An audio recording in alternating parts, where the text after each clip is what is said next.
Okay, so remember that they're Change My Boys. Well, anyway, so he's kind of, got his hands in my pockets, right? And I'm surrounded by, I think his older brother's actually there, right? And he'll call him Gentleman B. And so there's the Crip guy there. There's his little brother who's affiliated with him, his little brother, whatever. He kind of, tries to be like him, dress like him. A lot of people consider him a Crip. And there's a bunch of guys from the village there, right? They're kind of people that back up the Northern Hispanic gang members at the time. This is a long time ago, right? It's kind of things have changed a bit since then, I imagine. Um, and well, I eventually break free, right? And I take off running, right? And so I managed to kind of outdo him there. And I felt like because I managed to outdo him there, his brother's there kind of saying, oh, this is the guy you told me about, da da da da da. That, you know, that, what was I saying? I kind of lost my train of being fumed here. Okay, that they're going to chase after me, right? And so there's this one little path that leads like all the way to the Burger King. So I'm running, right? And when I look back at everything that transpired from there, I get away. They don't follow me, whatever. I go to the Burger King, and I get my call my parents from like a payphone or something because they took the cell phone. And when I look back at it, there was definitely elements of government manipulation. It wasn't just that these guys set me up themselves. I'd imagine it was themselves without the government telling them to. But I imagine that maybe the government gave some of these guys behind the scenes the green light to do so because they were trying to kind of prevent the rise of a black messiah. And they knew that my people were naturally inclined to kind of look up to me because I'm from the royal family of the Igbo tribe, and over 1 million Igbos came to America. So there's no black person in America, in all of American history, that is considered more likely to be the leader of the black community than I am when you use a universal and logical scale, right? Here I am emerging as the top martial artist. I'm from the top martial arts line, so they expect that. Okay, my father's a brain surgeon. Okay, these guys know that I'm smart. They know that I'm streetwise. They know I mess with the streets. I hung out with Crips. I can, the bridge room, right? The bridegroom, right? The bridge room, if you scramble the letters, right? The anagram. Okay, so I bridge the gap between high society, if you will, and kind of the streets. And so there's this opportunity, and there's a lot of people at the time who are infatuated with the streets. So, you know, basically, I'm considered much more of a threat than, these guys in the streets, much more of a threat to the establishment, and also much more dangerous, right? Because these guys weren't very trained in hand-to-hand combat where I was, okay? And I don't know if the government knew or not, but at the time I had access to my father's guns. So, and my father had 30 guns or something at the time. They got rid of them since then or something, right? So, here I have this, there's shotguns and there's pistols and so on and so forth. And these guys aren't really hardened gang members, right? And I know where to find them. They basically don't know where to find me. And at the time, there's the dogs outside, so they're wide open to me killing them. Okay, and I'm very difficult to kill.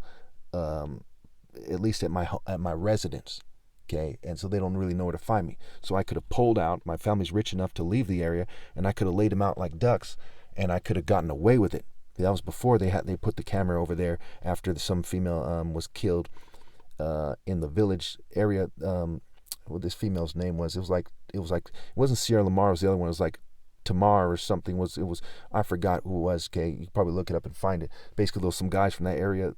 They were the next generation, and some people who were associated with the Sereno organizations, okay, went over there with some kind of rifle or something and shot him. And I remember one of my first responses was, now again, I don't have a problem with these guys. Okay, if I saw them, I've seen one of them at least since then. The kind of greater group, okay, and we kind of we squash any beef. I've seen the dude who's the little brother from the guy from Seven Trees. I've seen him at the liquor store right there with the frog, Sun Valley Market. You know what I'm saying? We shook hands. We cleared up, clarified anything, and we kept it pushing. I seen him in San Jose, where this other guy from Seven Trees was living at the time. And he was driving by. He said, well, I'm walking with my girlfriend, whoop-de-whoop. He says, what's up? I walk to the car. She stays by the sidewalk. He's with this other dude went to school with as well. Like, there's, I go through Morgan Hill all the time. There's no kind of problem there. But at the time, it's important that people understand that at the time, like, I'm the top martial artist ever emerging, okay? And so I understand animosity like better than anyone else, you know what I'm saying? It's like saying to a lion that he doesn't understand animosity, you know what I'm saying? So it's important to note that I'm willing to tell the truth about these things, even though there's some immature people who think that nobody should ever get jacked, right? They've never been to Oakland. They never had their car broken in. My father's car has been broken into in Oakland and in Berkeley. Okay, they've never really experienced the streets, when they run their mouths like that. They say, if you're such a gangster, why did that happen? Straight killers get killed all the time in America, all the time. So that's another thing that needs to be clarified. So when people get robbed in the street of like $20, whatever, recently there was some person in Chicago over $65 they really brutally murdered a female, right? Over a $65 drug debt. People need to realize that it's not a big deal, okay? And they need to start writing down their thoughts and think about how they can make verbal comebacks to any insults that come as a result, and to shake that off. Because, it's stupid to think in terms of, hey, I'm a badass motherfucker or whatever, and I'm going to go, do X, Y, and Z, right? So they need to get that straight. And here I'm over 40 years old, I'm comfortable with my masculinity. I'm comfortable. I've lived the most respectable life that ever was. And I've been, robbed for little things here and there, okay? And I've shaken it off and made that kind of calculated decision like a man, like a real soldier of God, like the commanding general of the angels, as Christ, like Christ, what have you.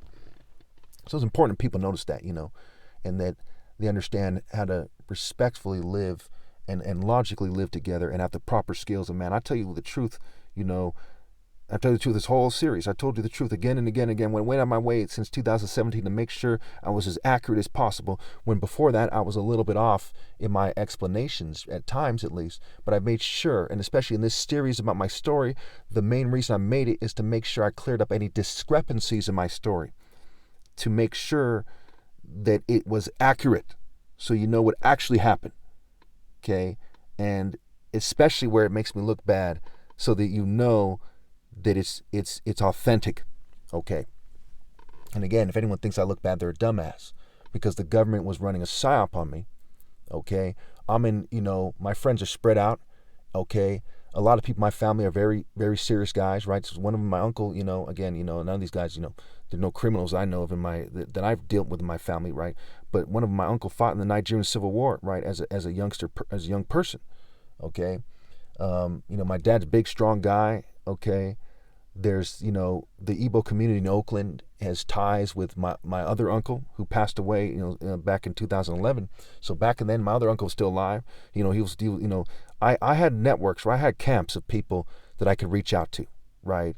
And some of the most dangerous people in this country, right? We're talking about Oakland, California. We're talking about the Nigerian community. And again, the Nigerian community is not a bunch of criminals. In the greater Nigerian community around on this country, on this planet, there's some scam artists who made tons of money.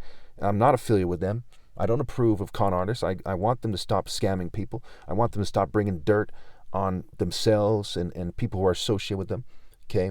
But I think that, when we explore this, I'm not going to, confuse you about these things right here. Because I was thinking about it. Some people, in the government were saying, they don't want me to talk about this stuff, right? And I, again, I'm not a gang member at this point. I'm not a criminal, not a mobster or nothing like this, not in a cartel, but it's important that people understand that a key part of that story was that I have a killer instinct, right? I'm a natural killer. Like, I'm not a punk, okay? It crossed my mind to lay out people like ducks, and various situations occur, right? Growing up, okay, I don't want to get too much into detail, right? If I had a lawyer or something, he'd say, leave it alone. But I've had get back, retaliation, revenge, and get back in a way that is respectable. When you look back at my sum total clashes with the street, as a man, as a warrior, I came out on top. However, it's not important to come out on top, so to speak, right? If you get jacked or something for, a half ounce of weed or an ounce or whatever, I'm saying the smart thing to do in almost every case I can think of is to shake it off and keep pushing and just recoup later, you know what I'm saying? And, there's also racial relations to consider. Let's say, for the sake of argument, and again, I don't like talking about this, but I think we should speak about it and thoroughly cover all the odds and ends. I will say, anyone outside the divine order I don't approve of, but I will say, for the sake of diplomacy and logic and kind of showing that I, mean well and so on and so forth, that shout out to, the Hispanic community, shout out to, everybody, every race, right?